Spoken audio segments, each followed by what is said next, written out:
नमस्कार दोस्तों, मैं संजय अपने YouTube चैनल संजय एकेडमी में आप सभी का स्वागत करता हूं। दोस्तों, आज CDP प्रैक्टिस श्रृंखला का ये 17वां चैप्टर है हमारा, जो कि ऑल ओवर इंडिया होने वाले टीचिंग एग्ज़ाम जैसे UPTET, CTET, KBS, DSSB, REET, super TET and other teaching exam के लिए एग्ज़ाम में आपके लिए हेल्पफुल रहेगा। दोस्तों, आइए शुरू करते हैं। शुरू करने से पहले दोस्तों, हमारे YouTube चैनल संजय एकेडमी को सब्सक्राइब करें, लाइक करें एंड शेयर करें। आइए दोस्तों, इसी के साथ आज के सेशन का पहला प्रश्न दोस्तों, पहला प्रश्न क्या है देखते हैं। आज का पहला प्रश्न है दोस्तों, पौधों पर चर्चा करते हुए एक शिक्षक ने पाया कि कई बच्चों को इस संकल्पना के संबंध में भ्रांतियां हैं। इस संदर्भ में शिक्षक को क्या करना चाहिए। दोस्तों, प्रश्न बड़े होते हैं दोस्तों पेडागोजी के, तो अपनी स्पीड हमारे लिए सुधारनी है। दोस्तों, प्रश्न जल्दी पढ़ना है और जल्दी समझना है दोस्तों, तभी मेंटेन कर पाएंगे एग्ज़ाम में। तो दोस्तों, प्रश्न है, पौधों पर चर्चा करते हुए एक शिक्षक ने पाया कि कई बच्चों को इस संकल्पना के संबंध में भ्रांतियां हैं। इस संदर्भ में शिक्षक को क्या करना चाहिए। दोस्तों, ऑप्शन देखते हैं क्या है। ऑप्शन नंबर ए है, विद्यार्थियों को उनकी भ्रांतियों की पहचान करने में मदद करनी चाहिए और समझ का दोबारा निर्माण करना चाहिए। बी है दोस्तों, ऐसी भ्रांतियां पालने के लिए विद्यार्थियों को सज़ा देनी चाहिए। नहीं दोस्तों, सज़ा नेगेटिव वर्ड हो गया, सज़ा नहीं देनी चाहिए, इसीलिए बी तो हमारा गलत हो गया। आगे देखते हैं। और इस समय इस विषय को छोड़ देना चाहिए। नहीं दोस्तों, हमें छोड़ना नहीं चाहिए। ऑप्शन सी देखते हैं दोस्तों क्या है, स्पष्ट रूप से भ्रांतियां की ओर संकेत करना चाहिए और याद करने के लिए सही जानकारी देनी चाहिए। याद फिर नेगेटिव आ गया दोस्तों, हमारे लिए रट्टा नहीं लगाना है, इसीलिए सी भी गलत हो गया दोस्तों। ऑप्शन नंबर डी क्या है देखते हैं, विद्यार्थियों को बौद्धिक रूप से तुच्छ नामीकरण नहीं, लेबलिंग नामीकरण ये नहीं करना है दोस्तों, ये नेगेटिव वर्ड है, इसीलिए गलत हो गया। करना चाहिए और उन्हें विशिष्ट शिक्षा के लिए अनुमोदित करना चाहिए। नहीं दोस्तों, एजुकेशन फॉर ऑल का तरीका अपनाना है हमारे लिए। तो डी भी गलत हो गया, सी भी गलत हो गया और बी भी गलत हो गया। एक ही ऑप्शन बचा दोस्तों, ऑप्शन नंबर ए, विद्यार्थियों को उनकी भ्रांतियों की पहचान करने में मदद करनी चाहिए और समझ का दोबारा निर्माण करना चाहिए। तो प्रश्न नंबर 1 का सही जवाब हो जाएगा ऑप्शन नंबर ए। आइए अगला प्रश्न है दोस्तों, अगला प्रश्न नंबर 2।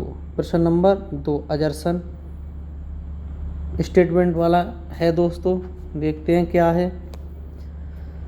कथन है दोस्तों ए, कथन है ए, अधिगमकर्ताओं में, कथन ए है दोस्तों, अधिगमकर्ताओं में समालोचनात्मक चिंतन के विकास के लिए एक अध्यापक कक्षा में कई समाचार पत्र लेकर आती है, जिन सभी में एक विशेष खबर का उल्लेख है और अधिगमकर्ताओं को समूहों में चर्चा करने को कहती है। तर्क आर है दोस्तों, माध्यमिक स्तर पर पाठ्य पुस्तकें ही जानकारी होगा, जानकारी का एकमात्र माध्यम हो सकती हैं। सही विकल्प चुनें दोस्तों, देखते हैं सही विकल्प क्या है। सही विकल्प है दोस्तों, ए और आर दोनों सही हैं और आर सही व्याख्या करता है ए की। ए और आर दोनों सही हैं, लेकिन आर सही व्याख्या नहीं करता ए की। ए सही लेकिन आर गलत, और डी है दोस्तों ए और आर दोनों गलत। तो ये तो गलत हो जाएगा दोस्तों, दोनों बातें हमारी सही नहीं है, दोनों बातें सही नहीं है। बी और सी में देखते हैं क्या है, दोबारा देखते हैं दोस्तों। अधिगमकर्ताओं में समालोचनात्मक चिंतन के विकास के लिए एक अध्यापक कक्षा में कई समाचार पत्र लेकर आती है, जिन सभी में एक विशेष खबर का उल्लेख है, और अधिगमकर्ताओं को समूहों में चर्चा करने को कहती है। बात तो सही है दोस्तों। आर देखते हैं, माध्यमिक स्तर पर पाठ्य पुस्तकें ही ज्ञान का एकमात्र माध्यम हो सकती हैं। यही गलत है दोस्तों, ये गलत है दोस्तों। तो इसका सही ऑप्शन हो जाएगा दोस्तों, इसका सही ऑप्शन हो जाएगा option number C. Option number C सही उत्तर हो जाएगा दोस्तों, ऑप्शन नंबर सी। ए सही है लेकिन आर गलत है दोस्तों, ए सही है लेकिन आर गलत है। तो प्रश्न नंबर 2 का सही उत्तर हो जाएगा ऑप्शन नंबर सी। आइए अगला प्रश्न, अगला प्रश्न है दोस्तों, अगला प्रश्न है प्रश्न नंबर 3। प्रश्न नंबर 3, प्रश्न नंबर 3 क्या कहता है देखते हैं दोस्तों। माध्यमिक स्कूल के शिक्षक को, माध्यमिक स्कूल के शिक्षक को विद्यार्थियों की त्रुटियां उसे बतानी चाहिए, उसकी असफलता बताने के लिए। गलत हो जाएगा दोस्तों, क्या हो जाएगा, गलत हो जाएगा। हमें त्रुटियां असफलता बताने के लिए उनकी कमियां नहीं निकालनी है दोस्तों। ऑप्शन नंबर बी क्या है देखते हैं, विद्यार्थी की त्रुटियां पूरी कक्षा को बतानी चाहिए, उसे अपमानित करना चाहिए। बिल्कुल गलत, ये अपमानित तो दोस्तों हमें बिल्कुल नहीं करना है किसी भी विद्यार्थी के लिए। ऑप्शन नंबर सी है, सी देखते हैं क्या है, विद्यार्थी को मौके मुहैया करवाने चाहिए कि वो अपनी त्रुटियां पहचान कर उन पर काम कर सके। बिल्कुल सही लग रहा है दोस्तों। तब भी डी देखते हैं, डी क्या है, विद्यार्थी को शर्मिंदा करना चाहिए ताकि वह भविष्य में कोई त्रुटियां ना करे। शर्मिंदा नहीं करना है तो इसीलिए डी भी गलत हो गया। तो डी गलत हो गया हमारा, ए और बी पहले ही गलत हो चुका है, तो इसीलिए एक ही ऑप्शन बचा प्रश्न नंबर 3 का, ऑप्शन नंबर सी सही जवाब हो गया प्रश्न नंबर 3 का, ऑप्शन नंबर सी। आइए अगला प्रश्न, अगला प्रश्न है दोस्तों प्रश्न नंबर 4। प्रश्न नंबर 4 है, प्रश्न नंबर 4, प्रश्न नंबर 4 क्या देखते हैं दोस्तों। क्या प्रतिस्पर्धा के अधिगम को बढ़ावा देने के लिए अभिप्रेरणा के रूप में इस्तेमाल करना चाहिए। क्या है प्रश्न दोस्तों, प्रश्न नंबर 4, क्या प्रतिस्पर्धा के अधिगम को बढ़ावा देने के लिए अभिप्रेरणा के रूप में इस्तेमाल करना चाहिए। ऑप्शन नंबर ए हाँ, इससे समकक्षियों में प्रदर्शन की तुलना में मदद मिलती है। गलत दोस्तों, नहीं, इससे कक्षा में नकारात्मक लोकाचार को बढ़ावा मिलता है, क्षमता के आधार पर अनावश्यक सामाजिक तुलना के कारण। बिल्कुल सही दोस्तों, बिल्कुल सही। तब भी सी और डी और देख लेते हैं। हाँ, इससे विद्यार्थियों को दूसरों से बेहतर करने को बढ़ावा मिलता है। दूसरों से नहीं दोस्तों, हमें खुद से बेहतर करने को बढ़ावा देना है। डी देखते हैं दोस्तों, नहीं, प्रतिस्पर्धा का इस्तेमाल केवल विशिष्ट ज़रूरतों वाले विद्यार्थियों के लिए करना चाहिए। नहीं दोस्तों, किसी को नहीं। तो दोस्तों, तो प्रश्न नंबर 4 का सही उत्तर हो जाएगा दोस्तों ऑप्शन नंबर बी, नहीं, इससे कक्षा में नकारात्मक लोकाचार को बढ़ावा मिलता है, क्षमता के आधार पर अनावश्यक सामाजिक तुलना के कारण। सही उत्तर हो जाएगा ऑप्शन नंबर बी। आइए अगला प्रश्न, अगला प्रश्न दोस्तों प्रश्न नंबर 5।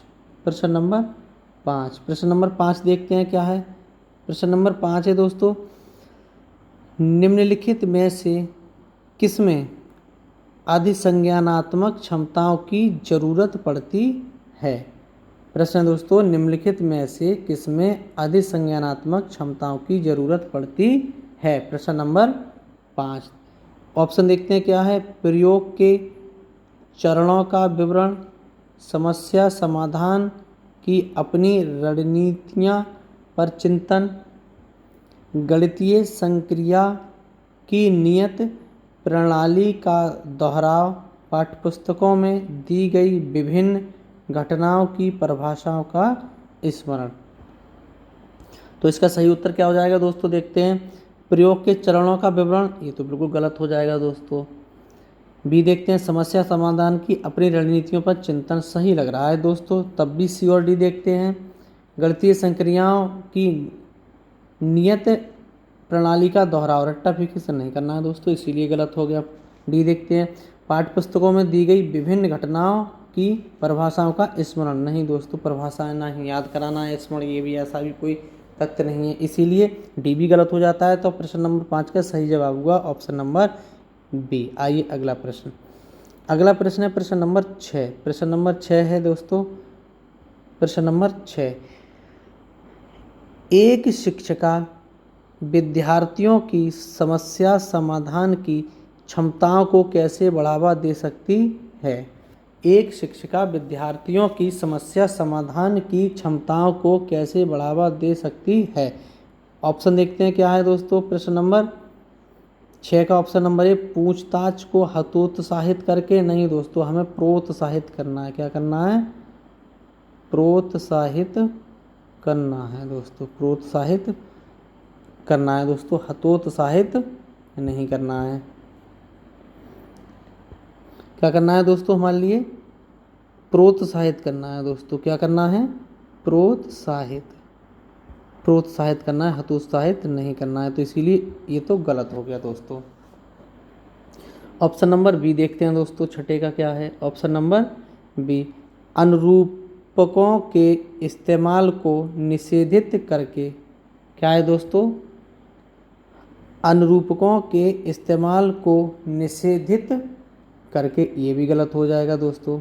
ऑप्शन नंबर सी है, चुनौतियों से बचने के लिए सारे हल उपलब्ध करवा कर, नहीं दोस्तों, ये तो कोई ऑप्शन नहीं हुआ, सही नहीं है दोस्तों। ऑप्शन नंबर डी देखते हैं, विद्यार्थियों को समस्या समाधान के तरीकों के सुस्पष्टीकरण को प्रोत्साहित करके, बिल्कुल सही दोस्तों। प्रश्न नंबर 6 का सही जवाब हो जाएगा ऑप्शन नंबर डी, सही जवाब हो जाएगा ऑप्शन नंबर डी।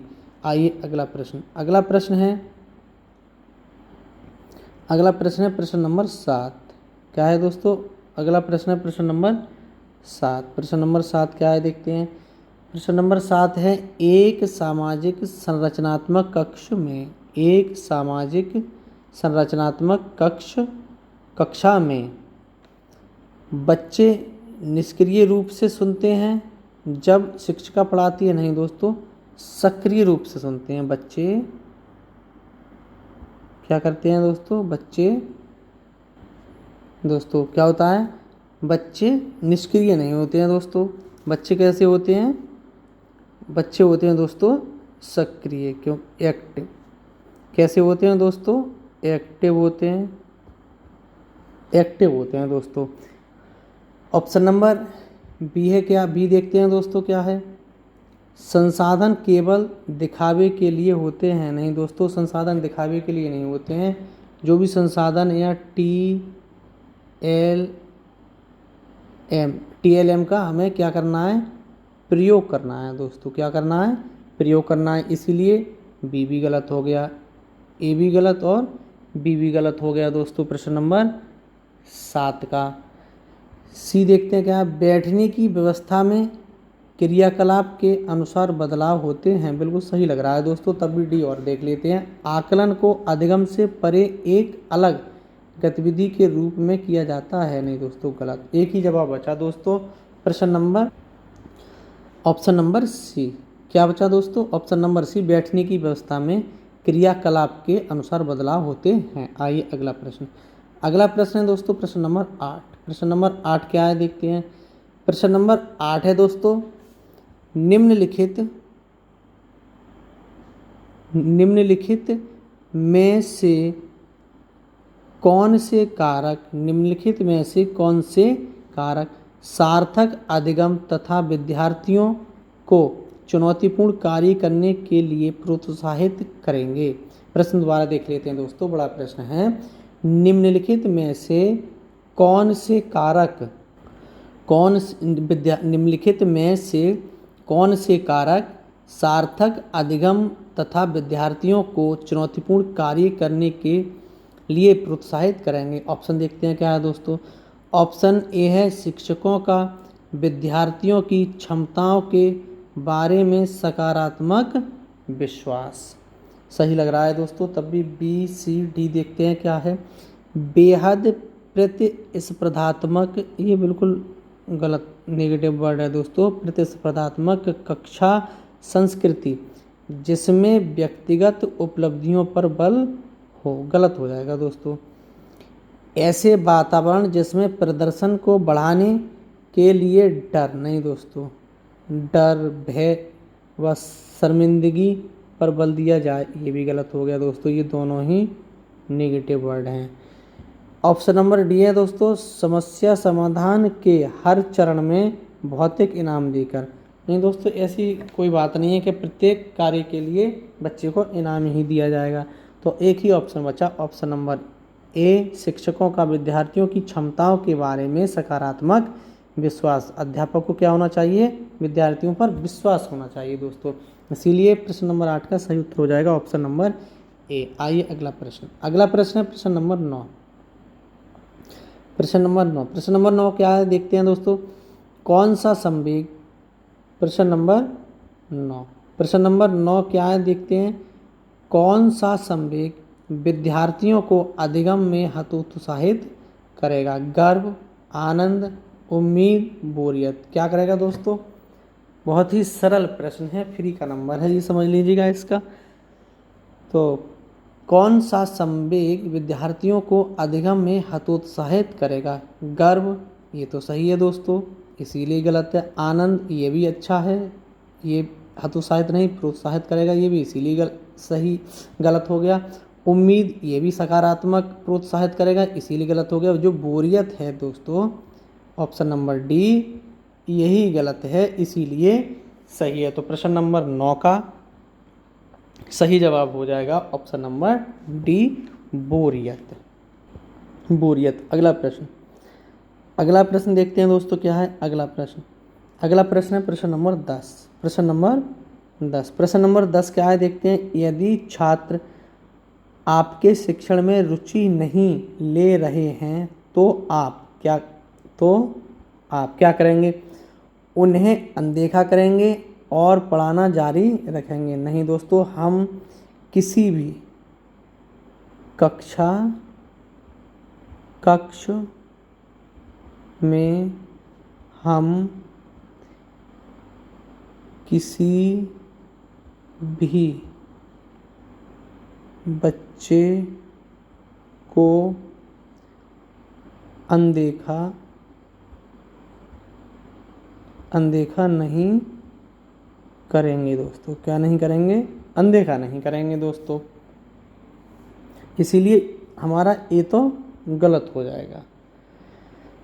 बी देखते हैं, कक्षा छोड़ देंगे और उनके माता पिता को शिकायत करेंगे। नहीं दोस्तों, कक्षा छोड़ने का तो कोई औचित्य ही नहीं है। RTE एक्ट 2009 के अनुसार ये तो हम कभी कर ही नहीं सकते। ऑप्शन नंबर सी देखते हैं, उन्हें ध्यान ना देने के लिए दंडित करेंगे। अगेन दंडित, ये भी RTE एक्ट 2009 के अंतर्गत बैन है, ये भी नहीं कर सकते दोस्तों। एक ही ऑप्शन बचा, ऑप्शन नंबर डी देखते हैं क्या है। अपनी शिक्षण विधियों पर चिंतन करेंगे और वैकल्पिक विधि का प्रयोग करेंगे। बिल्कुल सही है उत्तर दोस्तों। प्रश्न नंबर 10 का ऑप्शन नंबर डी बिल्कुल सही है। शिक्षक को अपनी शिक्षण विधियों पर चिंतन करेंगे और वैकल्पिक विधियों का प्रयोग करेंगे दोस्तों। तो सही उत्तर हो जाएगा प्रश्न नंबर 10 का ऑप्शन नंबर डी। आइए अगला प्रश्न है प्रश्न नंबर 11। प्रश्न नंबर 11 क्या है देखते हैं दोस्तों। एक बालिका कूदना सीखने से पहले चलना और उछलना सीखती है, यह विकास के किस सिद्धांत को दर्शाता है? प्रश्न दोस्तों, एक बालिका कूदना सीखने से पहले चलना और उछलना सीखती है, यह विकास के किस सिद्धांत को दर्शाता है? ऑप्शन देखते हैं क्या है प्रश्न नंबर 11 का। विकास के सभी आयाम पारस्परिक रूप से संबंधित हैं। क्या है दोस्तों? संबंधित हैं। विकास पूर्व अनुमानित प्रतिमानों का अनुसरण करता है। विकास पूर्व अनुमानित प्रतिमानों का अनुसरण करता है। ऑप्शन नंबर सी है, विकास की प्रकृति सततगामी नहीं है। नहीं दोस्तों, ये तो गलत हो जाएगा। सततगामी नहीं है, नहीं है दोस्तों, ये तो सततगामी है। ऑप्शन नंबर डी, परिपक्वता और अनुभव दोनों विकास को प्रभावित करते हैं।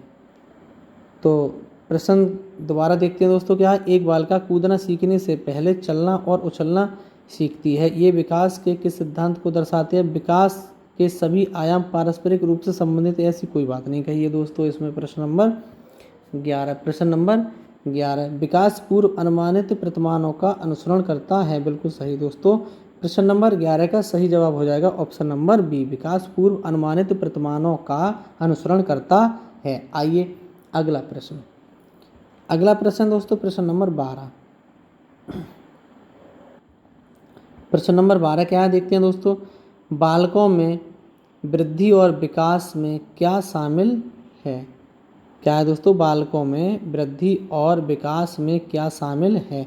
मात्रात्मक परिवर्तन, गुणात्मक परिवर्तन, दोनों, मात्रात्मक एवं गुणात्मक परिवर्तन, शरीर के आकार और बनावट में केवल भौतिक परिवर्तन। केवल भौतिक नहीं दोस्तों, केवल भौतिक नहीं। तो प्रश्न नंबर 12, प्रश्न नंबर 12 का सही जवाब क्या हो जाएगा दोस्तों? मात्रात्मक। अकेला मात्रात्मक भी नहीं है और अकेला गुणात्मक भी नहीं है। हमारे बालकों में वृद्धि और विकास में क्या शामिल है? वृद्धि, क्या है दोस्तों? वृद्धि और विकास पर फोकस करना है हमारे लिए। तो इसका सही उत्तर हो जाएगा ऑप्शन नंबर सी दोस्तों। क्या है? ऑप्शन नंबर सी, दोनों, मात्रात्मक एवं गुणात्मक परिवर्तन। आइए अगला प्रश्न। प्रश्न नंबर 12 का दोस्तों सही उत्तर हो गया ऑप्शन नंबर सी। आइए अगला प्रश्न, प्रश्न नंबर 13। प्रश्न नंबर 13 देखते हैं क्या है। प्रश्न नंबर 13 है, निम्नलिखित में से कौन सा कारक भौतिक एवं सामाजिक दुनिया की जटिल शक्तियों को संबोधित करता है, जो किसी बालिका के अनुभवों को उसके विकास के दौरान प्रभावित करते हैं? क्या है दोस्तों? ऑप्शन नंबर ए, प्रकृति, ऑप्शन नंबर बी, आनुवंशिकता, ऑप्शन नंबर सी, लालन पालन, ऑप्शन नंबर डी है क्रोमोजोम। ये नहीं होगा दोस्तों, डी तो बिल्कुल गलत है दोस्तों। तो प्रश्न नंबर 13 का सही जवाब क्या होगा दोस्तों? प्रकृति, ऐसी भी कोई बात नहीं कही है दोस्तों। आनुवंशिकता, ऐसी भी कोई बात नहीं है। डी पहले ही गलत हो गया, तो एक ही ऑप्शन बचा प्रश्न नंबर 13 का, ऑप्शन नंबर सी, लालन पालन। ऑप्शन नंबर सी सही जवाब हो जाएगा दोस्तों इसका, लालन पालन। आइए अगला प्रश्न। प्रश्न नंबर है दोस्तों 14। प्रश्न नंबर 14, प्रश्न नंबर 14 क्या कहता है देखते हैं दोस्तों। निम्नलिखित में से कौन सी बच्चों के सामाजिकरण की प्राथमिक संस्थाएं हैं? निम्नलिखित में से कौन सी बच्चों के सामाजिकरण की प्राथमिक संस्थाएं हैं? आइए ऑप्शन देखते हैं क्या है दोस्तों। ऑप्शन नंबर ए, स्कूल एवं पास पड़ोस। नहीं दोस्तों, स्कूल कौन सा है? सेकंड है दोस्तों। स्कूल कौन सा है? सेकंड। और पास पड़ोस भी सेकंड है दोस्तों। तो ये तो हमारा ऑप्शन गलत हो गया। परिवार और संचार माध्यम, परिवार और संचार माध्यम। परिवार तो फर्स्ट है दोस्तों, लेकिन संचार माध्यम सेकेंडरी है, तो इसीलिए बी भी गलत हो गया। ऑप्शन नंबर सी है, पास पड़ोस एवं शिक्षक, ये दोनों ही सेकेंडरी हैं दोस्तों। पास पड़ोस भी सेकेंडरी है। ऑप्शन नंबर डी देखते हैं क्या है दोस्तों।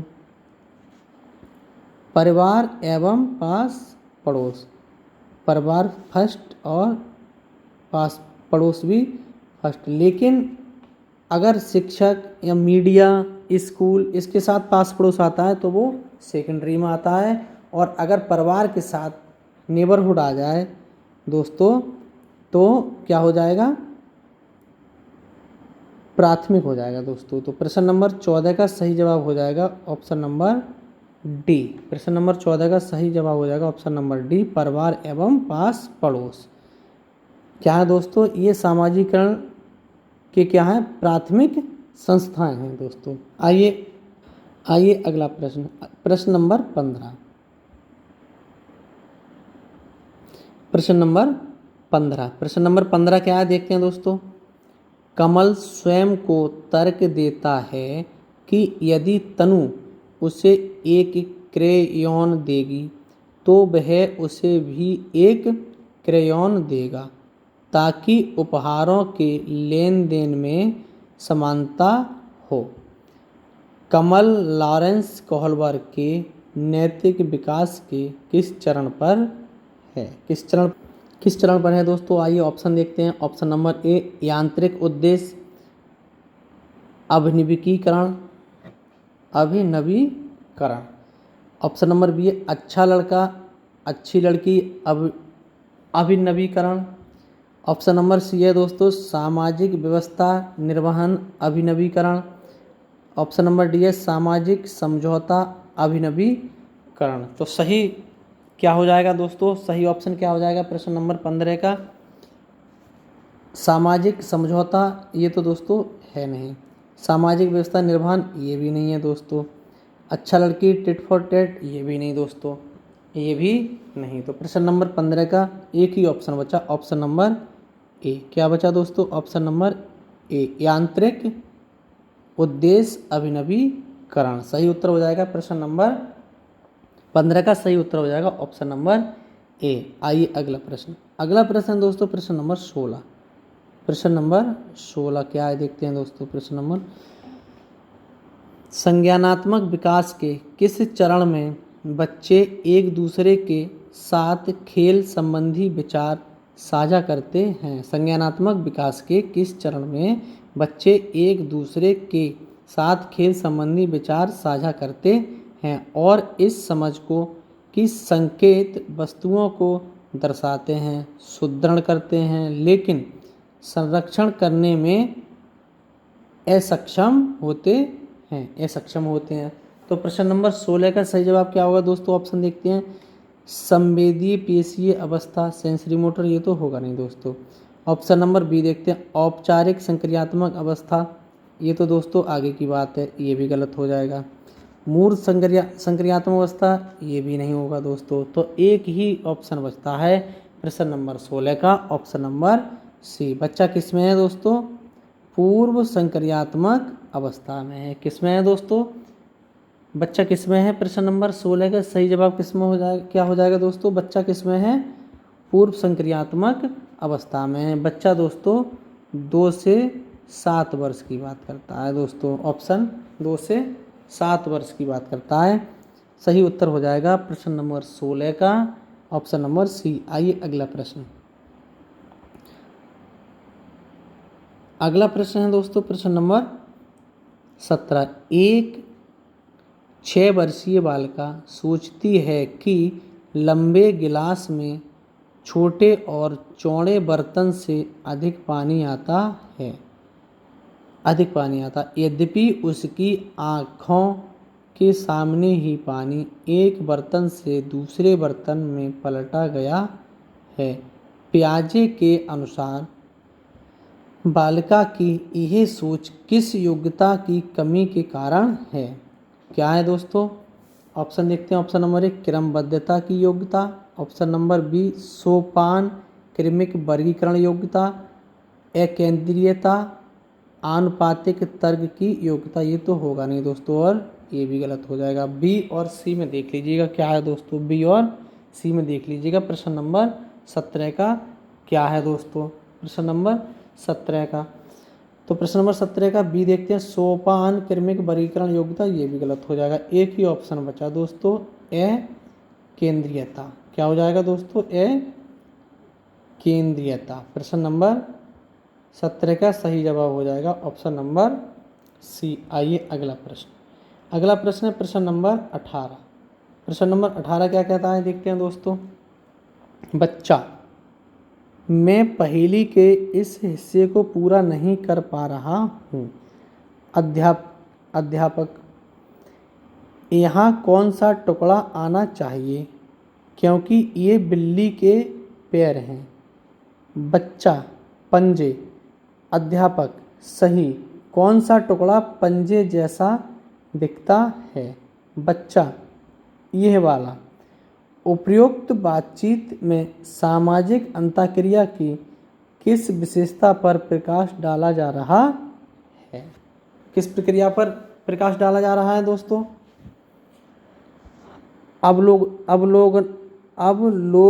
अवलोकनात्मक अधिगम, विवरणात्मक अधिगम, पाठ संज्ञानात्मक संघर्ष। ऐसी कोई बात नहीं है दोस्तों। प्रश्न नंबर 18। प्रश्न नंबर 18 का डी तो गलत हो गया दोस्तों।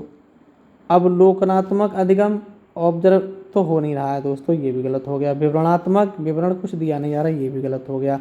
तो एक ही उत्तर बचा दोस्तों, क्या? पाड़, स्कैप फोल्डिंग। ऑप्शन नंबर सी सही है दोस्तों। प्रश्न नंबर 18 का ऑप्शन नंबर सी सही है दोस्तों, क्योंकि ये प्रश्न लेब वाइगोत्स्की से संबंधित है। क्योंकि लेब वाइगोत्स्की जी ही कहते हैं सामाजिक अंतःक्रिया पर विशेष बल देते हैं दोस्तों, सीखने पर विशेष बल देते हैं। तो प्रश्न नंबर 18 का सही जवाब हो गया ऑप्शन नंबर सी, पाड़, स्कैप फोल्डिंग। आइए दोस्तों अगला प्रश्न। अगला प्रश्न क्या है? प्रश्न नंबर 19।